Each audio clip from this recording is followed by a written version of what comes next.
السلام عليكم. النهاردة ان شاء الله هنعمل كيك النايتي. عملنا 10 وحدات كيك نايتي بكوباية الا ربع دقيق بطريقة بسيطة جدا. تعالوا بقى نسمي الله ونشوف عملنا الكيكة الجميلة دي ازاي. هحضر الاول المكونات الجافة. معايا هنا كوباية الا ربع دقيق، حاجة بسيطة كده بطرف المعلقة ملح، معلقة شاي صغيرة بيكنج باودر، واقلبهم مع بعض كويس.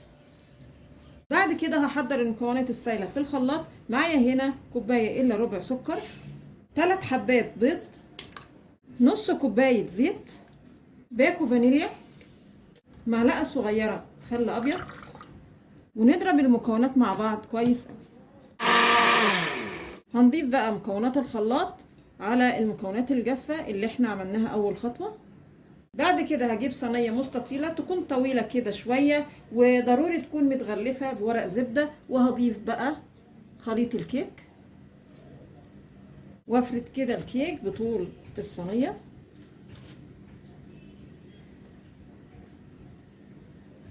فرن يكون سخن وعلى درجه حراره 180. هدخل الصينيه الرف الوسطاني، مش بشغل الشوايه، بشغل الفرن بس، وما بتاخدش وقت في الفرن، يعني من ربع ساعه لتلت ساعه بس، وممكن وقت اقل كمان حسب درجه حراره الفرن عندك. وده شكلها بعد ما استوت.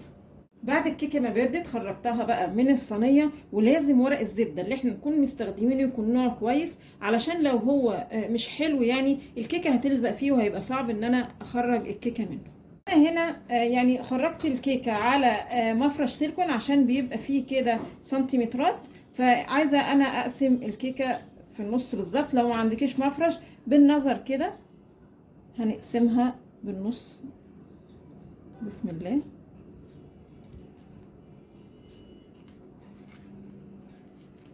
قسمت الكيكه جزئين. اول جزء بقى هضيف مربى، اي نوع مربى تحبيه، بس قبل ما نضيف المربى للكيكه نكون كده ضربينها كويس قوي بالمعلقه علشان تتفتت، ما يبقاش فيها تكتلات، علشان يبقى سهل ان احنا نفردها على الكيكه. بعد كده هنجيب الجزء الثاني للكيكه نحطه كده على الجزء الاولاني، وبعدين هنشيل الزيادات كده من طراطيف الكيك.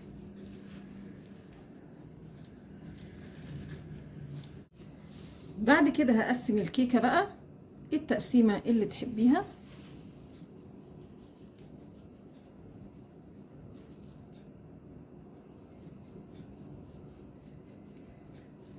وبعدين نقسمها كده من النص.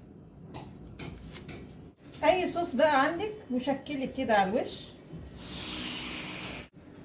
وده الشكل النهائي لكيكه النايتي الجميله. تعالوا بقى نشوف الاخبار.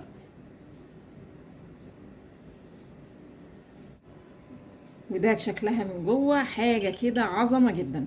يا رب النهارده الفيديو البسيط ده يكون عجبكم، وانتظرونا ان شاء الله في فيديو جديد، وما تنسوش الاشتراك في القناه.